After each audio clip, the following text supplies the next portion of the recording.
Bonjour à tous, bienvenue dans ce live journée 4.0 carrière et formation consacrée aux métiers du social et de la santé. Nous avons le plaisir d'accueillir 4 intervenants qui sont là pour vous parler de leur métier, de leur passion, de leur quotidien, des avantages, des inconvénients. On est vraiment là pour vous aider à vous orienter dans le choix de vos études et pourquoi pas trouver le métier de vos rêves.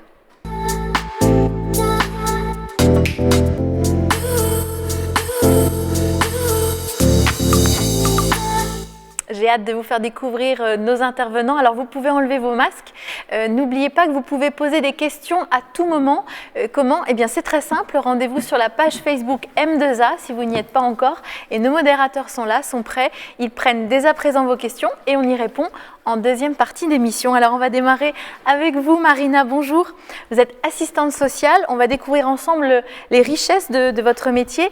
Mais la règle de base, ce que vous me disiez, c'est qu'il ne faut pas se prendre pour un super-héros. Bonjour Caroline, bonjour à tous. En effet, je disais qu'il ne faut pas se prendre pour un super-héros dans les métiers du social parce que ça peut être un risque de trop s'investir, de ne pas prendre assez de recul et de se mettre en danger en tant que professionnel dans son métier. Voilà, et on a hâte de découvrir votre quotidien. Maxime, bonjour. Vous êtes éducateur spécialisé, vous êtes le compagnon de Marina, vous travaillez ensemble dans la même association, avec les mêmes fonctions, mais vous allez nous parler de ce métier d'éducateur spécialisé. Spécialisé dans quoi ? Spécialisé dans beaucoup de choses à vrai dire, parce que c'est vrai qu'on a la possibilité donc d'intervenir auprès de différentes institutions et de différents publics. Donc voilà, spécialisé dans différents domaines. Voilà. Passionné, Maxime, vous le verrez, c'est une vraie vocation. Florian, bonjour. Alors vous êtes manipulateur en radiologie médicale, ici au centre hospitalier de Mulhouse. Ce qui vous a donné envie de faire ce métier, c'est vraiment la fascination pour l'imagerie médicale et d'analyser un corps en fait de l'intérieur. Donc oui, bonjour, je m'appelle Florian, manipulateur en radiologie. En effet, ce qui m'intéresse, c'est de pouvoir voir à l'intérieur des patients, être acteur de la découverte de leur pathologie. Et c'est vous qui êtes au contact de ces patients et on va découvrir votre quotidien. Et Margot, bonjour, vous représentez aussi les métiers du médical. Vous êtes kiné au centre hospitalier de Mulhouse depuis moins d'1 an. Qu'est-ce qui vous a donné envie de faire ce métier ? J'ai toujours eu envie de faire ce métier depuis le collège en fait. En tant que patiente, en fait, j'ai découvert le métier de la kiné et ensuite un stage de découverte et après C'était comme ça. C'était comme ça. Elle avait envie de soulager et elle était passionnée d'anatomie. Elle va nous en parler dans un instant. Vous avez des questions à poser à nos intervenants, c'est possible. Où ça ? Eh bien, tout simplement sur la page Facebook M2A.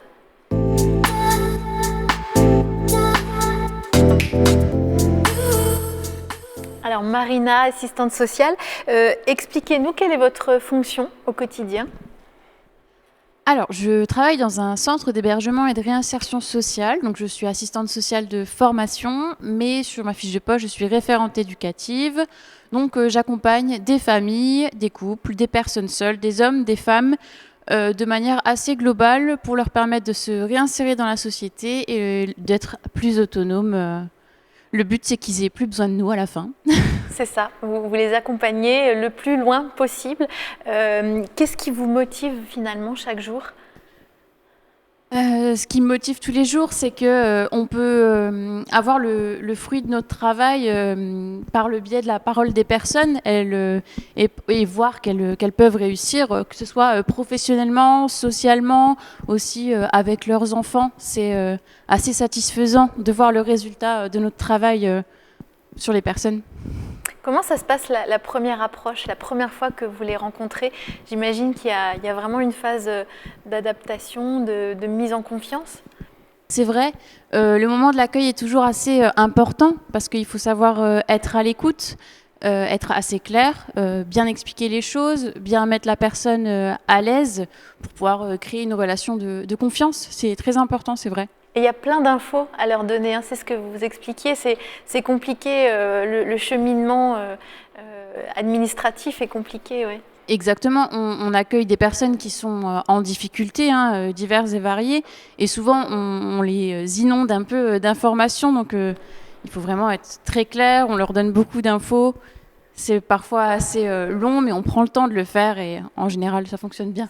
Ouais, on sent que vous êtes vraiment à l'aise. Alors, vous avez failli ne pas vous lancer dans cette voie et ça, c'est vraiment un message que vous voulez faire passer. Il faut foncer. Exactement. Alors, je savais que je voulais faire ce métier déjà au lycée.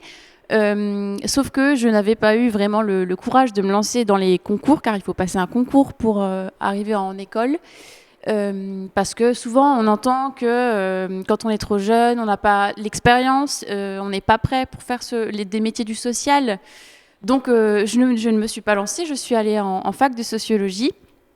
Sauf que c'est en fac de sociologie que j'ai pu rencontrer un assistant de service social qui m'a dit que finalement ça ne voulait absolument rien dire, l'âge, et que si j'avais envie de le faire, je devais me lancer, essayer, et que ça ne coûtait rien. Donc je l'ai fait et me voilà aujourd'hui diplômée. Qu'est-ce qui vous plaît finalement au quotidien ? Ce qui me plaît au quotidien, c'est le contact avec les personnes. Après, je pense qu'on a tous une approche particulière avec un public plus qu'un autre. Moi, j'avoue que j'adore accompagner les jeunes. Je ne sais pas si c'est quelque chose par rapport à mon histoire. Mais le contact avec les personnes, le travail en partenariat aussi, on apprend plein de choses au quotidien. Et le fait aussi qu'on travaille en équipe, en général, on travaille toujours en équipe dans le travail social et ça, c'est aussi très agréable. Oui. Alors, vous m'avez appris aussi une notion importante, c'est qu'on n'arrive pas toujours au bout des buts, de ce qu'on s'est fixé. Il faut l'accepter. Tout le monde n'est pas toujours prêt à être accompagné vers la réinsertion. Dans ce genre de métier, c'est vrai qu'il faut accepter que parfois la personne n'est pas prête à être accompagnée. Souvent, quand on rencontre la personne, on analyse ses difficultés. On a tout de suite, nous, en tant que travailleur social, un peu un plan d'action pour cette personne, sauf qu'il faut aller au rythme de la personne. Il faut savoir le faire parce que sinon, ça ne peut pas marcher. C'est pas possible. Il faut que la personne elle-même ait envie. On ne peut pas faire les choses en fait à la place de la personne. Il faut savoir les faire savoir marcher à côté, comme on dit en général. Quitte à la revoir après. Vous avez, j'espère, plein de questions. En tout cas, moi, j'en ai plein pour Marina. C'est possible, vous allez pouvoir les poser. Comment ?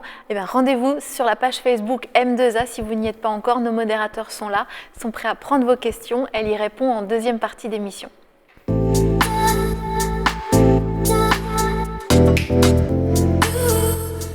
Maxime, votre quotidien, c'est le social aussi, éducateur spécialisé. Tout à fait. Et c'est assez magique parce que vous avez toujours su que vous étiez fait pour ça.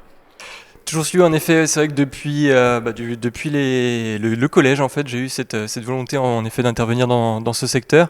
Alors bon, voilà, j'ai fait mon petit chemin et au bout du compte, j'ai quand même réussi à aller au bout, rentrer en formation d'éducateur spécialisé et du coup, à présent, exercer ce métier au quotidien. C'est quoi les qualités qu'il faut ? Alors, capacité d'écoute, des capacités rédactionnelles et surtout aussi, je pense, du coup, ce qui est important, c'est le savoir-être, beaucoup de savoir-être. Le rédactionnel, pourquoi ? Le rédactionnel, en fait, pour pouvoir du coup rendre compte en fait du travail qui est fourni, laisser une trace aussi, et puis ça permet un peu de mesurer parce que on fait des métiers dans lesquels l'évolution elle n'est pas forcément mesurable, donc le fait d'avoir des traces, des écrits, ça nous permet de nous rendre compte de l'évolution de la personne. On peut expliquer les différents publics auxquels vous êtes en relation ? Alors du coup, les publics sont très variés. C'est justement la chance qu'on a, je pense, dans le métier d'éducateur spécialisé, c'est de pouvoir varier les plaisirs. Possibilité, comme dit, d'intervenir, donc que ça soit avec un public en situation de handicap, dans le secteur de la précarité, l'aide sociale à l'enfance et aussi du coup dans tout ce qui est en lien avec la justice. Alors on va en parler, c'est important, mais on ne fait pas ce métier pour le salaire. Oui, ouais, c'est vrai. Alors du coup, c'est un métier en effet de vocation, oui. Dans lequel on a envie de s'investir. Le salaire, en effet, c'est sûr qu'on ne fait pas ça pour l'argent, mais bon, pour autant, comme dit, on arrive tout de même à s'en sortir. Oui. Si vous avez des questions à poser à Maxime, c'est possible. En deuxième partie d'émission, vous les notez tout simplement sur la page Facebook. Nos modérateurs sont là pour noter toutes vos questions et on y répond en deuxième partie.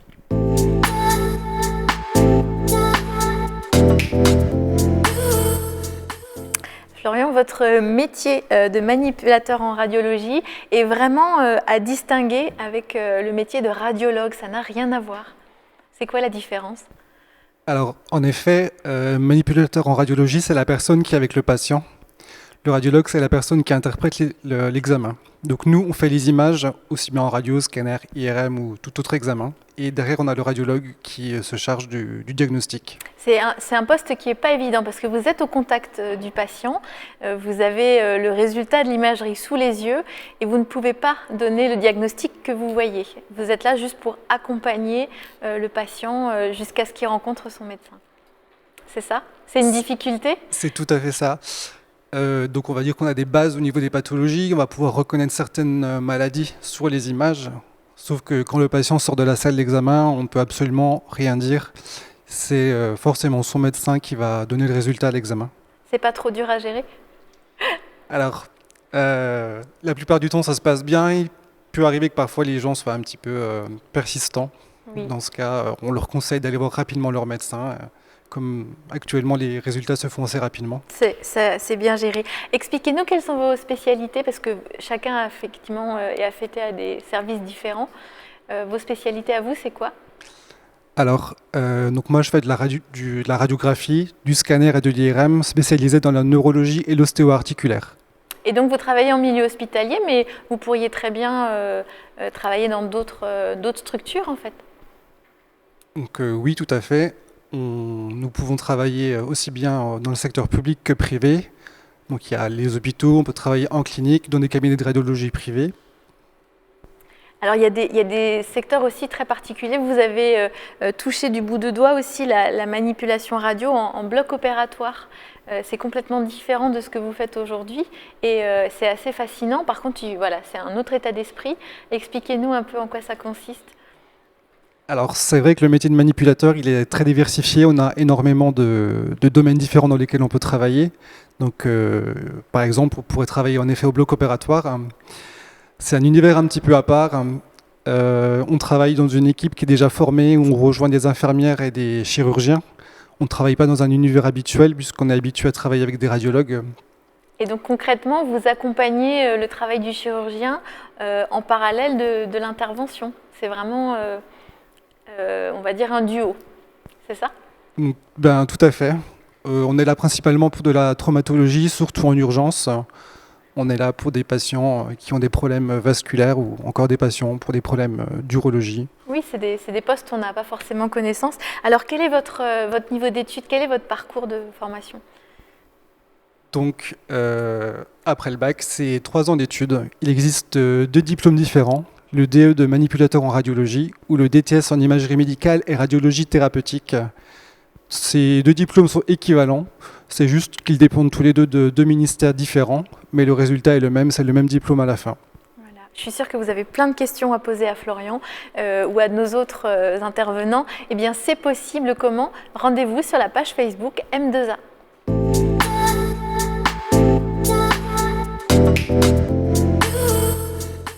Alors Margot, en préparant ce live, je vous ai vraiment senti épanouie dans votre métier de kiné. Alors ça fait pas très longtemps, hein, vous êtes diplômée depuis juin 2020. Qui sont les patients que vous avez au quotidien, du coup, dans ce milieu hospitalier à Mulhouse? Alors à l'hôpital, on a plutôt des patients, on appelle ça des pathologies aiguës, qui viennent se faire opérer, qui viennent de se faire amputer d'un membre, qui viennent d'avoir un AVC, un trauma crânien. Des scléroses en plaques, voilà, des pathologies plutôt aiguës. Donc le patient est obligé d'être hospitalisé, il ne peut plus rester chez lui. Oui. Il est obligé d'être suivi médicalement. Voilà. Alors il y a 2 sortes de patients. Il y a le patient que vous allez accompagner en rééducation et qui va sortir de l'hôpital guéri. Et puis il y a le patient qui, pour une raison de pathologie, ne pourra pas être guéri. Mais par contre, vous soulagez son quotidien. Et ça fait du bien aussi. Vous vous sentez vraiment active dans son quotidien. C'est un travail très gratifiant. On se sent vraiment utile. Ouais, des fois, j'ai la chair de poule quand un patient se met debout pour la première fois depuis 3 mois, ou voilà, on arrive à soulager des douleurs de dos ou des douleurs d'épaule. Il arrive à lever le bras pour attraper une tasse dans enfin voilà, c'est des trucs idiots, mais c'est des petites choses au quotidien qui font que on se lève le matin et c'est donne, cool. Ça donne la patate. Ouais. Et ça, vous le saviez avant de commencer cette voie de kiné, vous vous étiez rendu compte de ça, de vivre ça au quotidien?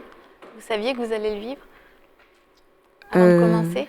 Oui, faut aimer l'autre. Je pense que c'est vraiment un métier de vocation, comme le disait Maxime. On le sent quand on est prêt à partager ça toute notre vie avec les autres. Vous avez toujours voulu prendre soin des autres? Oui. Et maintenant, ça continue parce que quand elle sort du travail, tout le monde lui demande des massages. D'ailleurs, moi, j'ai mal au dos aussi. Alors, il y a quelque chose qu'on n'a pas dit, c'est que vous n'êtes pas un grand homme baraqué et pourtant, vous faites kiné. Donc, c'est vraiment accessible à tous. Oui, on peut tous devenir kiné. C'est pas un métier où il faut avoir une carrure spéciale ou une forme physique spéciale. Tout le monde peut. C'est un métier accessible. Il faut juste être à l'écoute. Faut être manuel quand même. Oui, c'est un métier où on utilise nos mains. Voilà, on porte, on masse, on palpe. On utilise nos mains. Des fois, j'ai des courbatures le soir. Mais oui, c'est sûr. C'est comme un sportif finalement. Et alors, vous le disiez aussi, il faut s'accrocher parce que les études ne sont pas forcément évidentes. Vous avez fait une année de médecine et vous avez préparé le concours kiné IFMK. Il y a 1800 inscrits pour 400 retenus.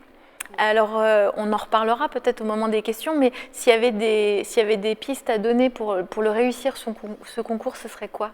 Les conseils? Alors des pistes, il faut bien dormir, bien manger, bien boire et être au clair avec ce qu'on apprend. Ouais, être passionné. Ouais, être déterminé, être passionné. Ouais. Et alors si on ne réussit pas ce concours, on peut quand même devenir kiné? C'est pas la seule voie? Oui, on peut devenir kiné autrement. Il y a la voie de l'Allemagne, on peut aller en Belgique, on peut aller en Espagne. Donc là, c'est des formations, c'est des écoles, donc déjà, il faut parler la langue. L'allemand? Oui. Tous les cours sont en allemand. Oui. Et ça dure combien de temps, la formation? En Allemagne, c'est 3 ans. Ok. En Belgique, je crois que c'est 4 ans aussi. Et on peut accéder au même poste? Oui. Le diplôme allemand est équivalent à celui de la France. Oui. Par contre, le diplôme espagnol, pas du tout. Il faut faire une équivalence d'abord. D'accord.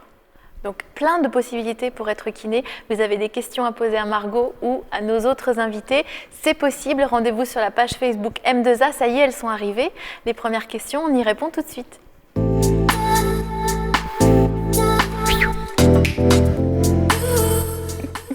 Alors, pour qui sera la première question? Quelle filière pour être moniteur, éducateur? Qui a envie de répondre? Marina? Maxime? Plouf plouf? Alors, je veux bien prendre la parole, mais je préfère, pour ce genre de questions, vous renvoyer vers les centres de formation, parce que je préfère ne pas vous dire de bêtises. Je pense qu'il y aura aussi des portes ouvertes dans les centres de formation, donc je vous invite vraiment à aller voir de ce côté-là. Moniteur éducateur, c'est pas éducateur spécialisé, c'est encore différent? Voilà, du coup, je me permets de prendre la parole. En effet, les deux métiers ne sont pas forcément les mêmes. En effet, les différences, en fait, on peut être amené en effet à occuper le même poste en tant qu'éducateur spécialisé ou que moniteur éducateur. Après, ça dépend des institutions. C'est vrai que dans les grosses institutions, dans le domaine majoritairement surtout du handicap, les éducateurs spécialisés ont à ce moment-là une place un peu plus particulière qui est plus de l'ordre de la coordination, de la gestion de l'équipe et du planning. Mais c'est vrai que comme dit, pour tout ce qui est par contre du côté de la formation et du parcours à suivre, pareil, je renvoie plutôt vers les centres de formation. Oui, il ne faut pas hésiter à poser les questions. On a un modérateur aussi qui vous aiguille sur les personnes à contacter si jamais nos intervenants, mais ils ne peuvent pas tout savoir. Alors, pour être assistante sociale, le bac pro ASSP est-il adapté? Pour avoir accès à la formation d'assistante sociale, il faut avoir un niveau bac, que ce soit général ou professionnel. Donc oui, c'est adapté. Voilà. Et les qualités? Alors, les qualités pour être assistante sociale ou même travailleur social de manière assez générale, je pense qu'il faut savoir être à l'écoute, savoir se mettre à la place de la personne qu'on a en face de soi, être quand même assez, solide psychologiquement, parce qu'on est quand même amené à voir des choses assez difficiles, et puis aussi des qualités orale et rédactionnelle, parce qu'on peut être amené à parler aussi en public lors de réunions et à faire beaucoup d'écrits aussi. Et on disait quand même les langues étrangères, parce que vous êtes face à un public étranger, et la barrière de la langue, alors on ne peut pas apprendre toutes les langues, mais un peu d'aisance avec les langues étrangères, ça peut aider. Ça peut aider exactement parce que, par exemple, si vous travaillez dans un centre d'accueil pour demandeurs d'asile, vous êtes confronté à des personnes qui ne parlent pas du tout français. Donc, avoir des petites notions d'anglais, ça peut être très utile. Ça met les gens à l'aise parce qu'elles voient que vous essayez de rentrer en contact avec eux. Ouais, c'est quand même un plus. C'est l'humain avant tout. Alors, quelle est la question suivante ? Quelle est la différence entre manipulateur en radiologie et le radiologue ? Quelques années d'études. Voilà, tout à fait. Donc j'en ai déjà parlé un petit peu tout à l'heure. Le manipulateur, il est avec le patient. Le radiologue, lui, il regarde les images, il fait le diagnostic. Alors le manipulateur, lui, c'est 3 ans d'études, donc après le bac. Donc soit le DE de manipulateur en radiologie, soit le DTS en imagerie médicale et radiologie thérapeutique. Et le radiologue étant médecin, il y a un peu plus d'années d'études. Ça gravite autour de 11 à 12 ans d'études pour le radiologue. Voilà, donc si vous n'êtes pas amateur d'études longues, vous pouvez déjà avoir accès à des postes fascinants et très proches des patients. Donc c'est génial. Alors, où faire ses études pour être kiné ? Margot. Alors pour être kiné, où faire ses études ? Si vous avez envie de rester dans la région, restez dans la région. Si vous avez un bon niveau d'allemand, vous pouvez aller en Allemagne. Après, voilà, en Belgique aussi, vous pouvez aller. Je ne sais pas après plus de détails. En Belgique, c'est là en français. Les études sont en français. On passe alors a priori par une année de médecine, donc l'université. En France, oui. On a du coup la première année de médecine, le concours commun à passer. Donc c'est obligatoirement la première année. On peut le repasser si jamais on l'a loupé ou pas ? Parce qu'on l'a pas dit ça. Alors quand moi je l'ai passé, on pouvait encore redoubler.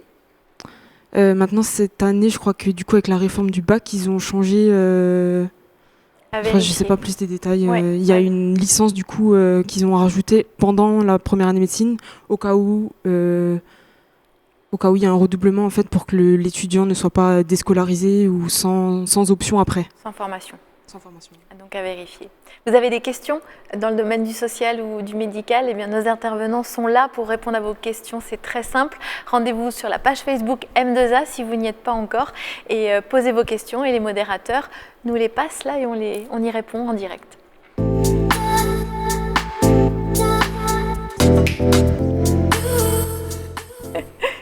Question suivante.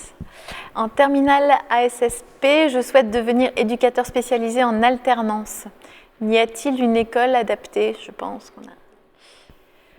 En alternance, c'est bien. Alors, l'alternance, en alternance, en effet, c'est vrai que ça peut être une bonne solution pour intégrer cette formation.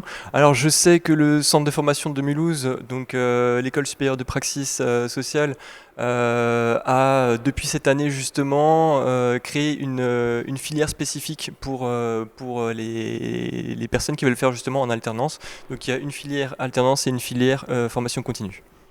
Voilà, donc ça existe. Donc ça existe bel et bien en effet, et c'est tout à fait possible. Quelle est la question suivante ? Moi j'avais une question. On est révolté quand on travaille dans le social ? C'est difficile de ne pas être révolté ? Okay. Marina ?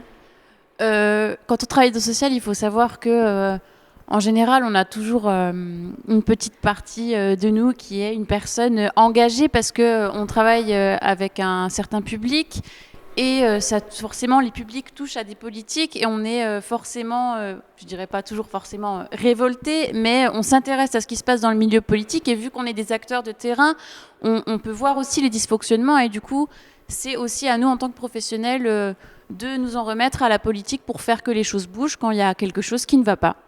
Voilà.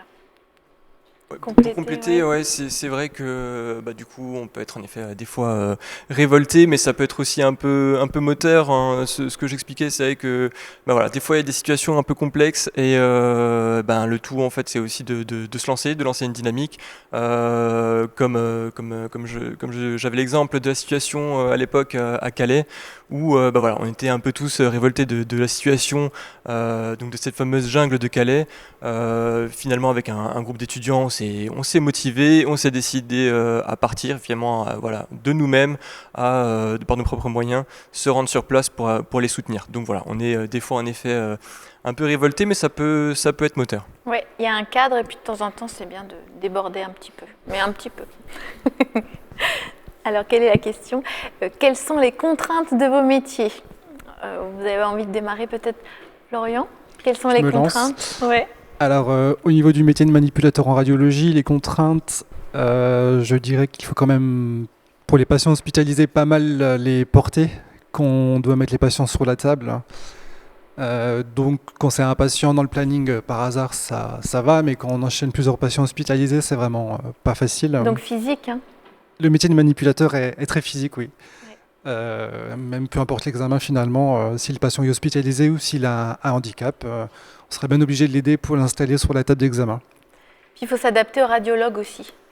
Tout à fait, oui. Il faut s'adapter aux habitudes des radiologues parce qu'en fait, chaque radiologue a ses habitudes, même si les examens sont standardisés, parfois il peut y avoir des petits changements dans les protocoles. Donc il faut être flexible, c'est ça ? Tout à fait, il faut savoir s'adapter rapidement. Voilà. Et Margot, c'est quoi les contraintes ? C'est fastoche ? Les contraintes d'être kiné, bon, c'est vrai que c'est compliqué d'en trouver quand même. Quand on aime, hein. Ouais. Les contraintes, je parlerai des contraintes émotionnelles, parce que du coup, on porte le vécu, la maladie, la dépression. Vous parlez beaucoup ? Oui, je parle toute la journée. On est debout toute la journée, c'est aussi un métier physique, donc contraintes physiques, je pense. Il faut quand même savoir prendre soin de soi pour savoir prendre soin des autres. Voilà. Se préserver. Ouais, aussi prendre un recul émotionnel du coup, parce que on prend en charge quand même des pathologies lourdes. Voilà, donc. Et là, j'imagine que le travail en équipe aide beaucoup. On se soutient. Oui, le travail en équipe, c'est génial. Pluridisciplinaire aussi, du coup, on est en contact avec plein d'autres professionnels, les médecins, les infirmières, les ergothérapeutes, les APA, les orthophonistes. Voilà. On a des psychomotriciens aussi dans notre service. Et quand un patient se lève et marche, on oublie toutes les contraintes. Voilà, exactement.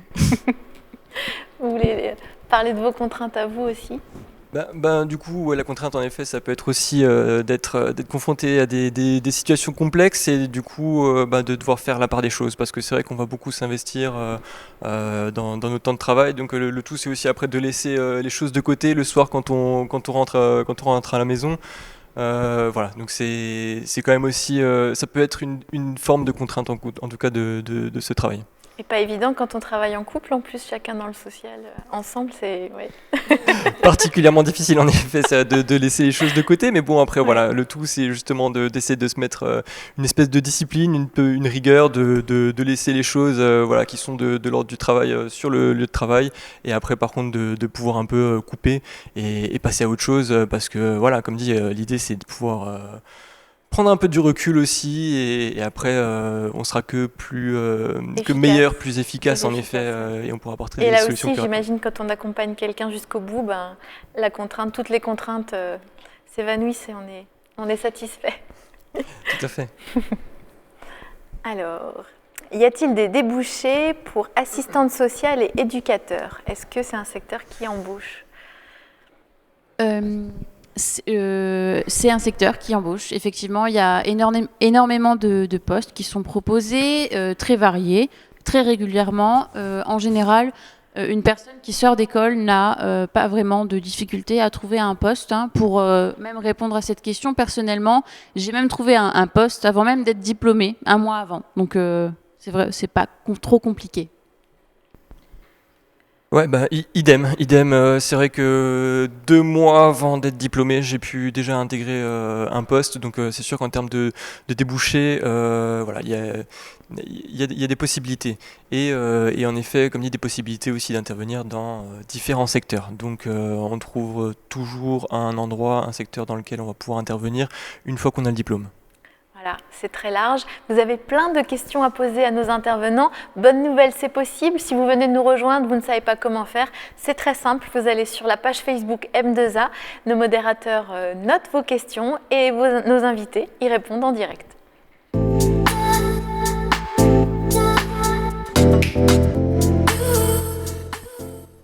Pour qui sera la question suivante?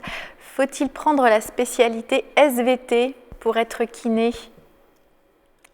Un peu d'anatomie quand même. Oui, moi j'ai fait bac SSVT.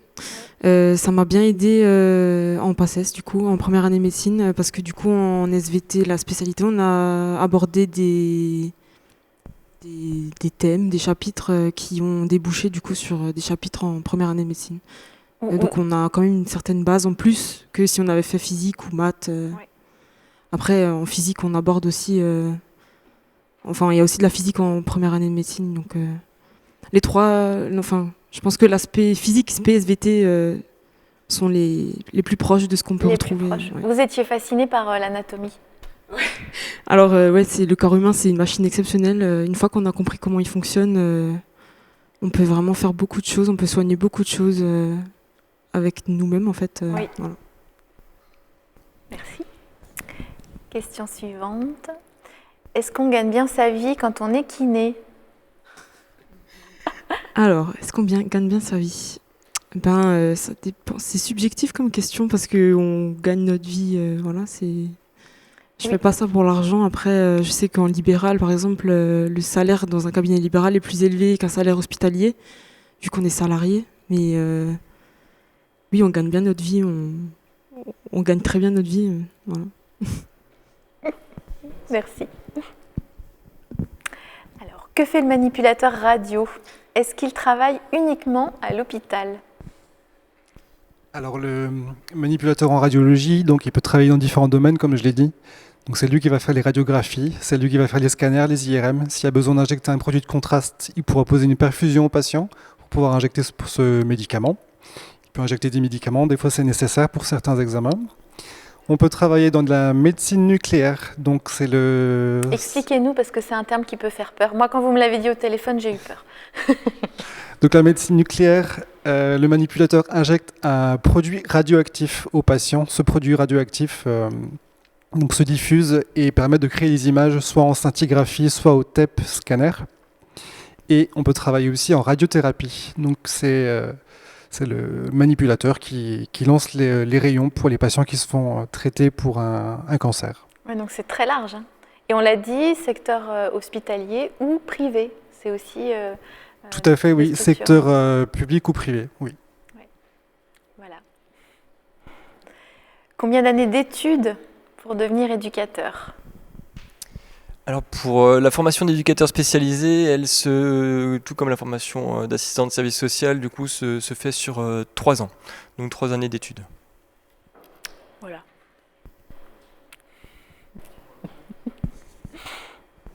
Que fait un éducateur spécialisé?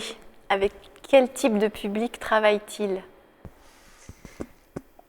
Alors on fait beaucoup de choses et du coup ça dépend comme dit du secteur dans lequel on intervient. Le public également, il est varié. En fait on travaille avec, on peut être amené à intervenir que ce soit avec des enfants, des adolescents, des adultes, comme dit des personnes en situation de handicap. Donc voilà, vraiment une grosse variété de publics et de secteurs d'intervention.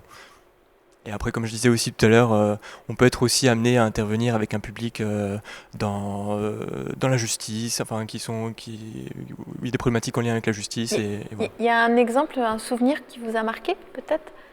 Dans le cadre de la formation ou... Non, éducateur spécialisé. Un souvenir particulier, non. Il n'y a que des bons souvenirs. Il y a que des bons souvenirs, en effet, ouais. vous avez envie de poser des questions à nos intervenants, il reste encore quelques minutes, donc c'est possible. Comment? Rendez-vous sur la page Facebook M2A.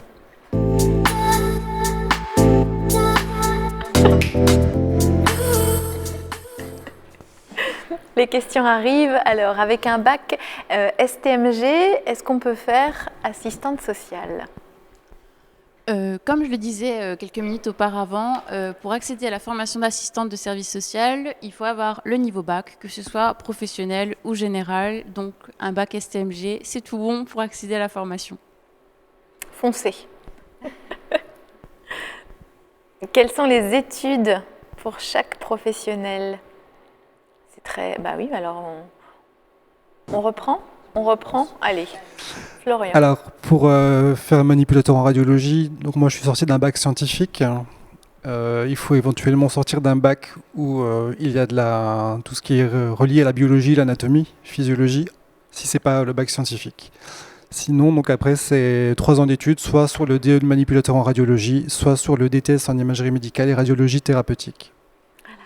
Pour Margot. Alors, pour devenir kiné, il faut avoir son bac. De préférence n'importe quel bac, mais avoir son bac pour passer à la faculté de médecine, passer la première année de médecine, donc le concours PACES, et ensuite intégrer l'école de kiné. Donc en Alsace, c'est l'IFMK Strasbourg et l'IFMK de Mulhouse. Voilà, très concret. En ce qui concerne les métiers du social, pour être assistante sociale, il faut, en tout cas à Mulhouse, c'est l'école supérieure de praxis sociale, c'est ça, et c'est 3 ans d'études. Voilà, pareil du coup pour être éducateur spécialisé, en effet, donc niveau bac, puis 3 ans de formation en centre de formation. Vous avez des questions à poser à nos intervenants, c'est possible, il reste encore quelques minutes. Rendez-vous sur la page Facebook M2A.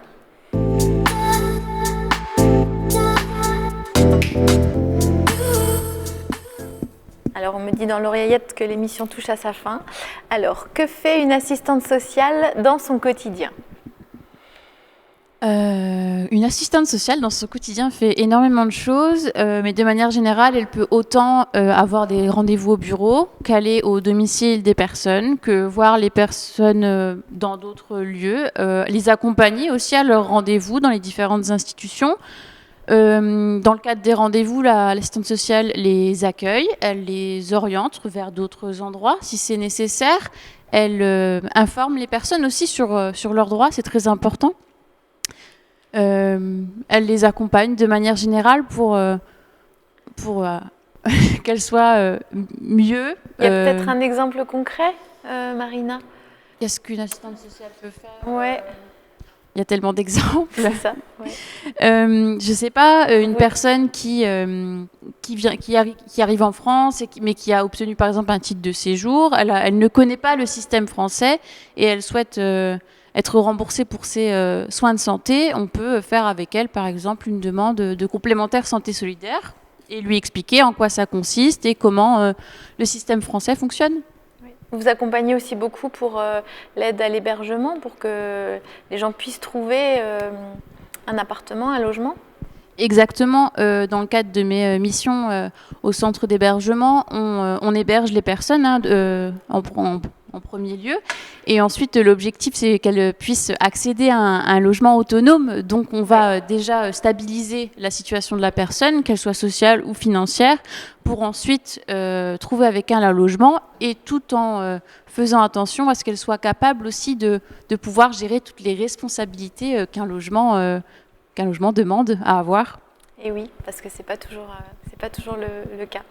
On a encore une question. Faut-il s'inscrire sur Parcoursup pour être éducateur?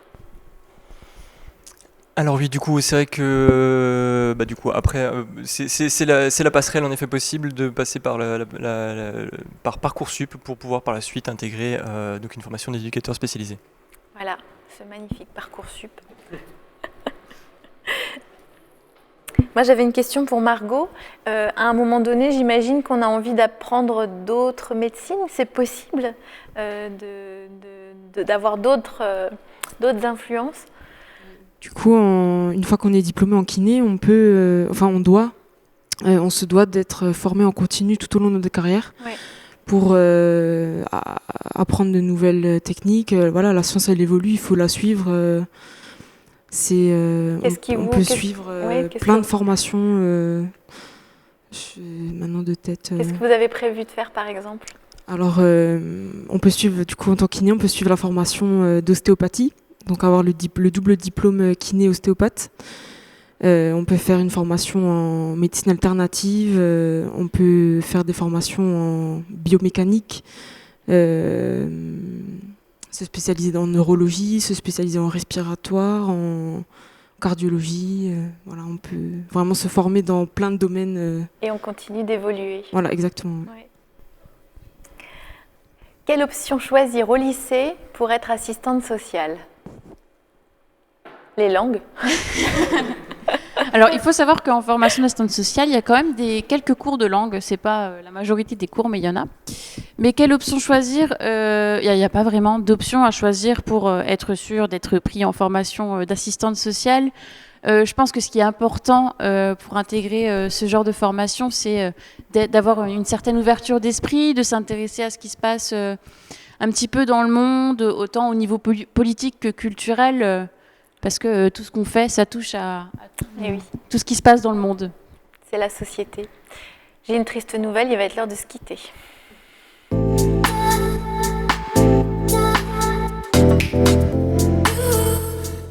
Et oui, on resterait bien parler encore des heures, mais ce live consacré au métier de la santé et du social touche à sa fin. Je vous remercie vraiment sincèrement tous les quatre d'être venus parler avec autant de passion et de réalité de vos métiers. Merci à vous de nous avoir suivis, merci pour vos questions, merci à nos partenaires. Et alors, bonne nouvelle, ce live, vous allez pouvoir le retrouver en vidéo à la demande sur le site de M2A et surtout n'hésitez pas, continuez à poser vos questions sur la page Facebook. Nos modérateurs feront tout pour vous orienter et vous aider dans le choix de vos études. On n'oublie pas que l'essentiel, c'est de prendre du plaisir, que ce soit dans ses études ou dans son travail. Et puis surtout, vous avez le droit de vous tromper. L'essentiel, c'est de vous en servir pour la suite. Bon vent, prenez soin de vous. Salut!